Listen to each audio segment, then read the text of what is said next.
Welcome to the conversation with PFlow. So let's set the tone. You know, business, work, when you're in the workplace, they tell you that you never get rich as an employee. And if you really want to get rich, you become an employer or you become an entrepreneur.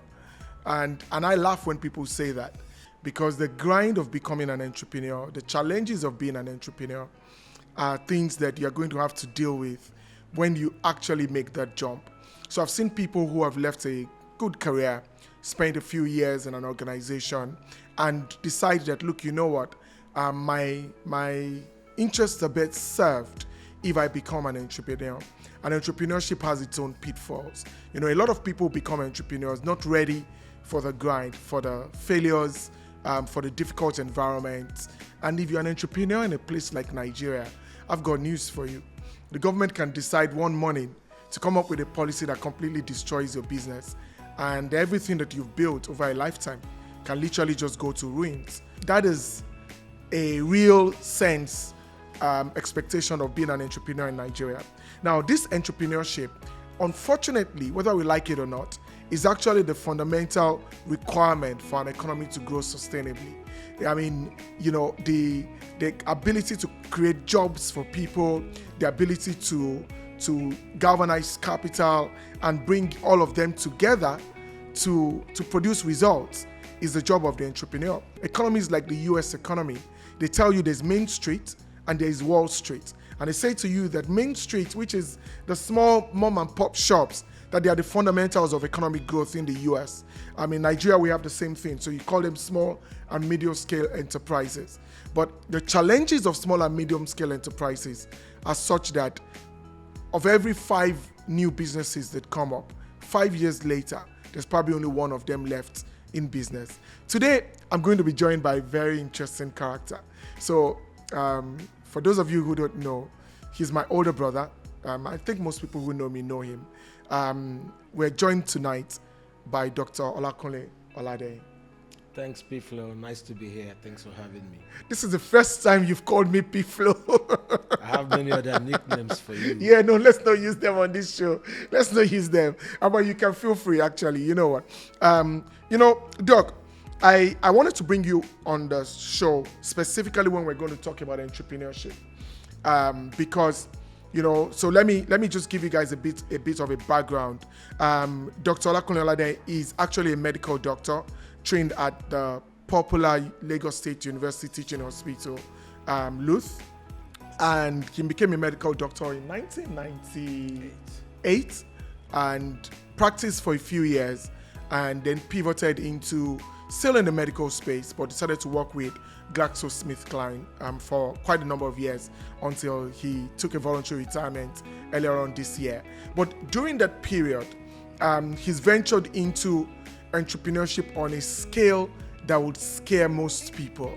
So for those who don't know, he is the CEO and founder of Bear Hugs Cafe in Ikeja City Mall, prior to now across different locations in Lagos State, but being able to sustain that business for 15 years and counting. It will be interesting to learn a number of things from him. So, Doc, first things first, at the time when you started Bear Hugs, you were still in full-time employment. And tell me that story. Tell our people that story. No, thanks, PFlow.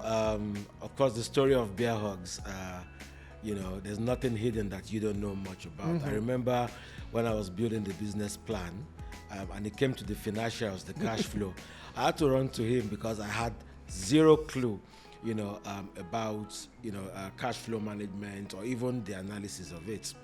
But yes, Bear Hugs Cafe started more out as a passion, as a young man. We all had passions to do either music, play soccer, or own a bar, restaurant or something, and the bar definitely was one of it for me. At that time, I really had no clue what I was getting myself into in terms of the scale of it. But of course, I think what really drove, the project at that time was, number one, the desire, the hot passion, because we had challenges. We had hot challenges. As a matter of fact, when when I understood in clarity, the magnitude of what was confronting me, the only thing that kept us going then was passion.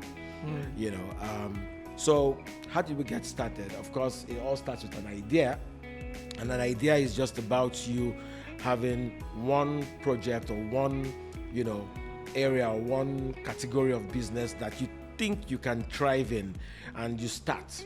Now, start doesn't mean you will do well. Start doesn't mean you will finish well. But of course, you will learn.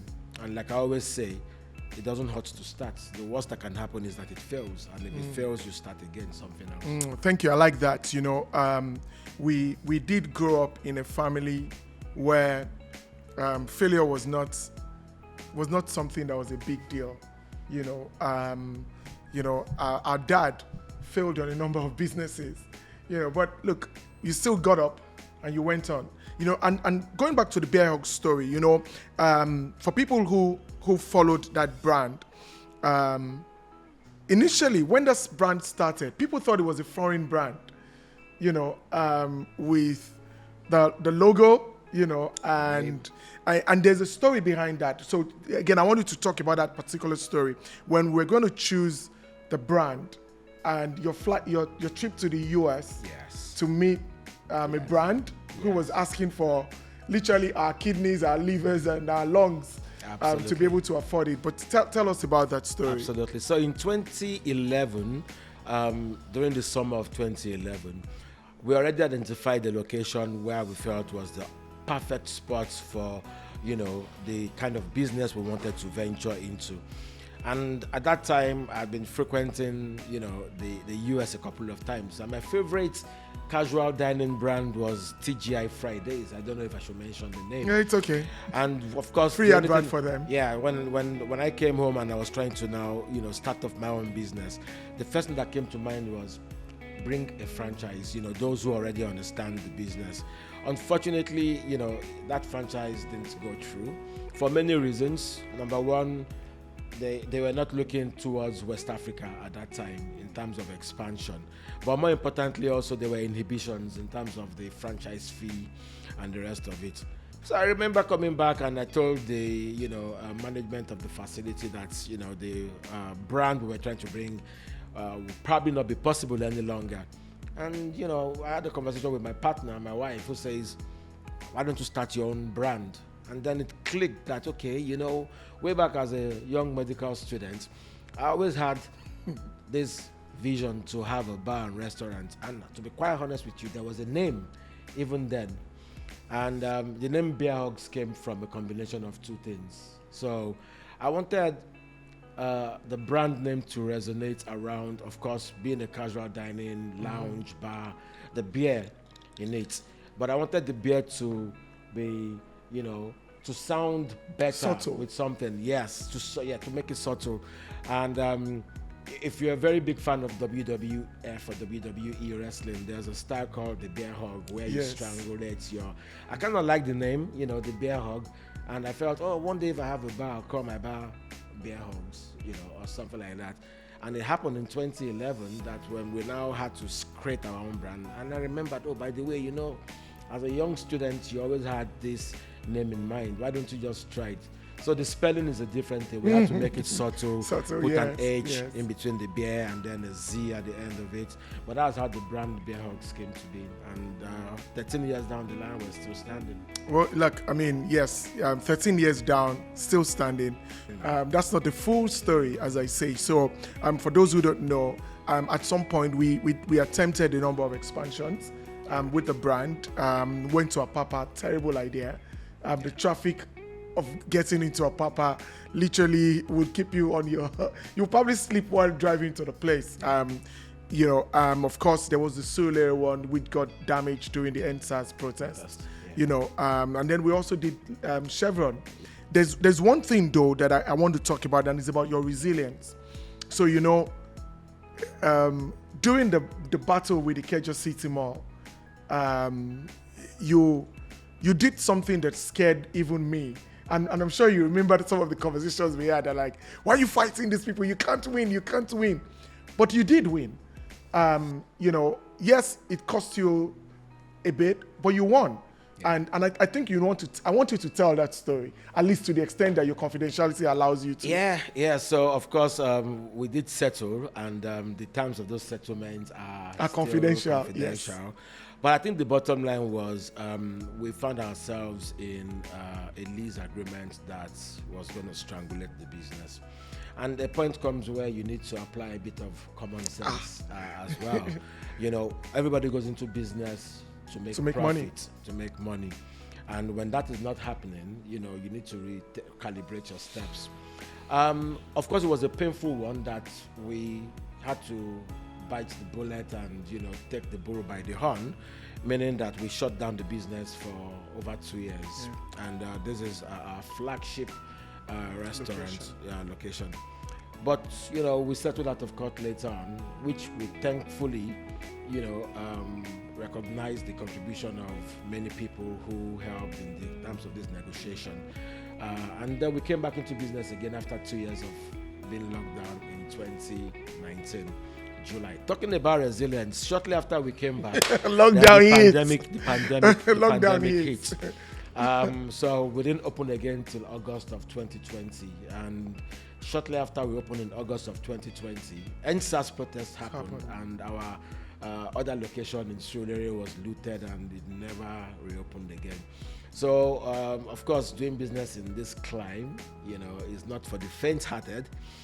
You need a lot of resilience, energy, to be able to navigate, the stormy waters. It's a very difficult terrain, but I guess, the difficulty also builds in you certain skills that you probably never knew that you had. I would like to say one thing also, that, being an entrepreneur on its own is a good thing. But in my case, it was different. I was an employee. And a gainfully employee. Yes. At the same time when I was venturing into all the other businesses and startups. And if there's anything you have to leave this call with today, is I say to people, I don't believe in saving money. I believe that money has to be put into rotation. Money has to flow, like PFlow. That's why it's called currency. Currency. Yeah, because money being stagnant is just like paper. So what I did then was, because I had a day job and I know I got paid at the end of every month, I just put a side of that money into something to generate some additional funds.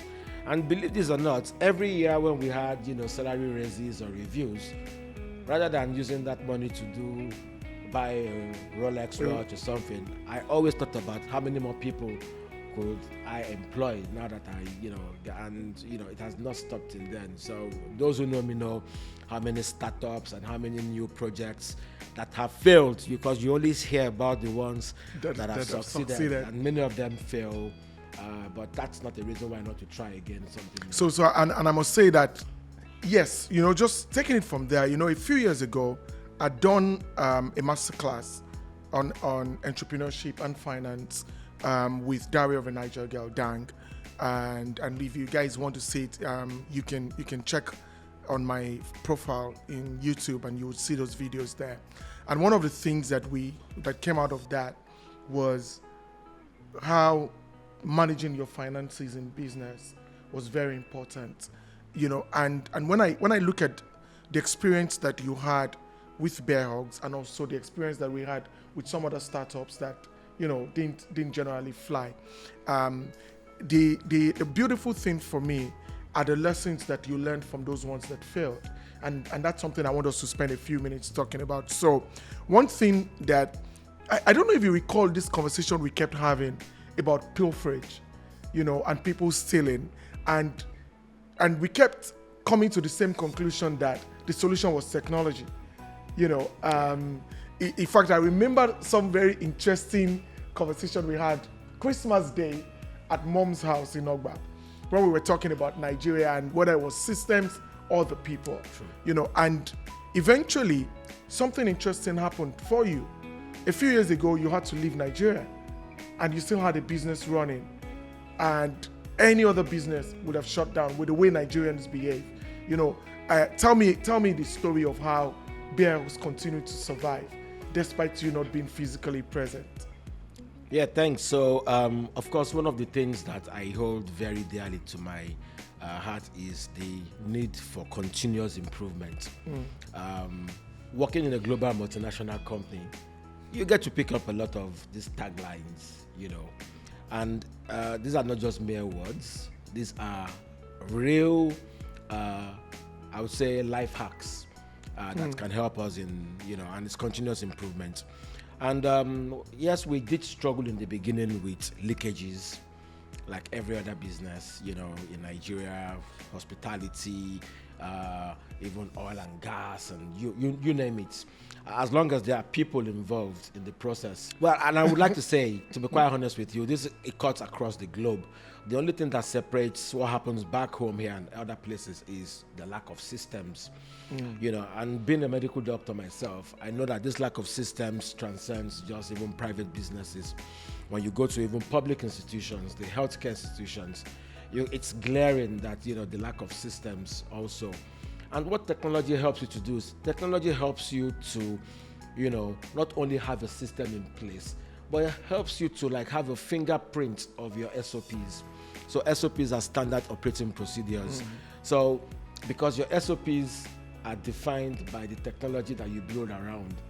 And what you'll find out is once you have these systems in place, you probably don't even need 20 employees, to run an organization. That with the proper systems in place, you can run a lean and very agile organization that will be very profitable.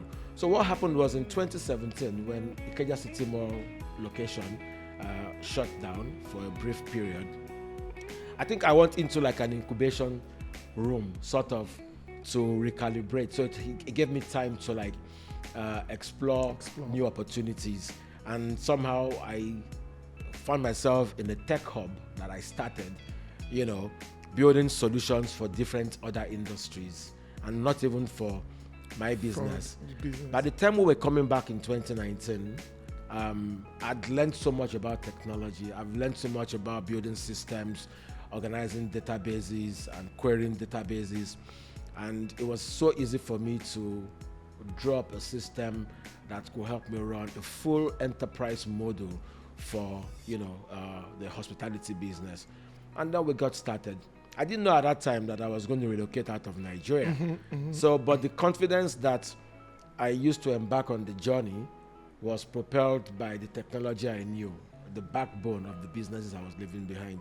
So it was a no-brainer. I can almost say that I managed the business even better when I was away than when I was physically present, because we relied strongly on the technology that drove it, right from the enterprise modules that controls suppliers, LPO systems, procurement, logistics, depletion. One of the proudest things I think I built so far is an ingredient calculator that helps you for every menu item. It can deplete the exact ingredients, recipes from a product list in a database, and technology just solved the whole problem. Now we have the confidence to even want to scale. Now we know we're scaling good quality. We're not scaling rubbish. Yeah. So again, I know we used to have 4 locations and now we have 1. But hey, we're going back on track to expanding and scaling these businesses, driven purely by the tech backbone that we have introduced into the business. Yeah, and so this is very important. When you were investing in technology, anyone else would have looked at it and said, why is he wasting his money? And that's when I see around with most entrepreneurs, it's almost like native intelligence is more important than tech.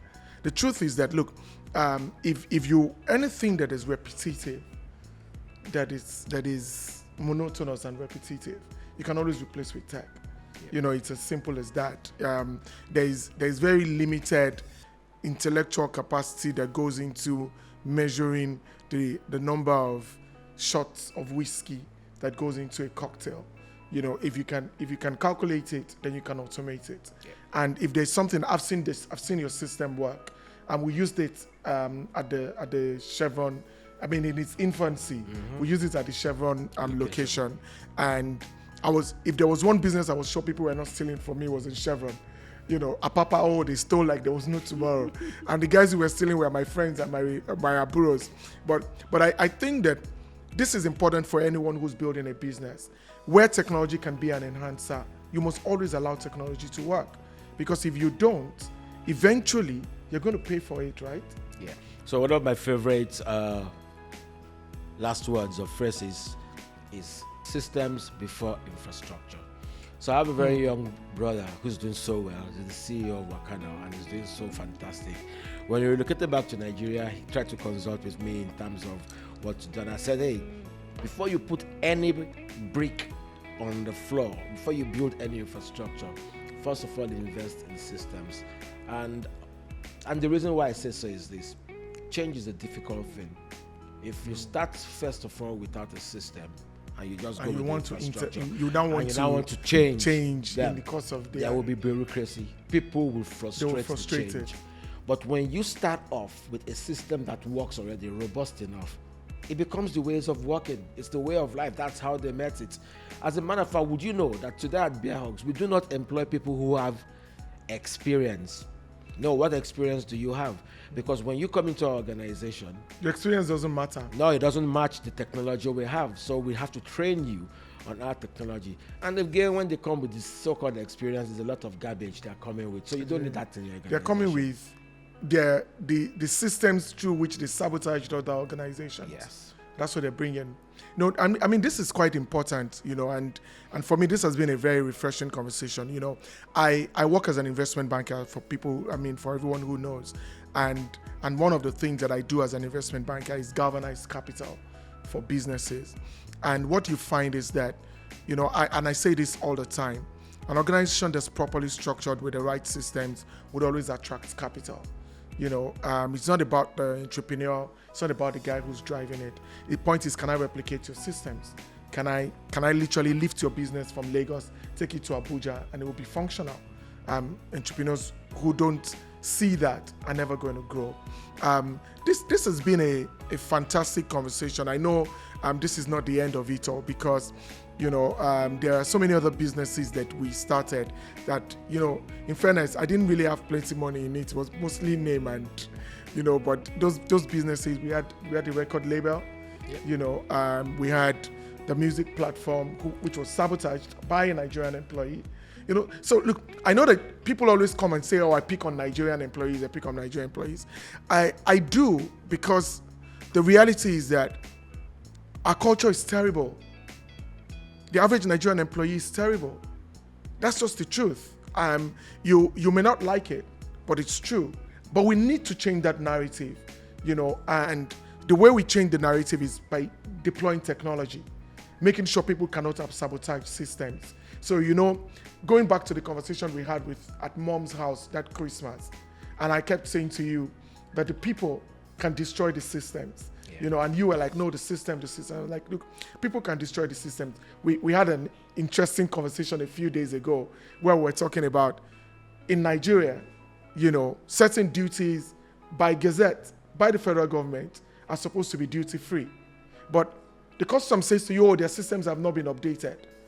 And because of that, you have to pay a duty that you're not supposed to pay.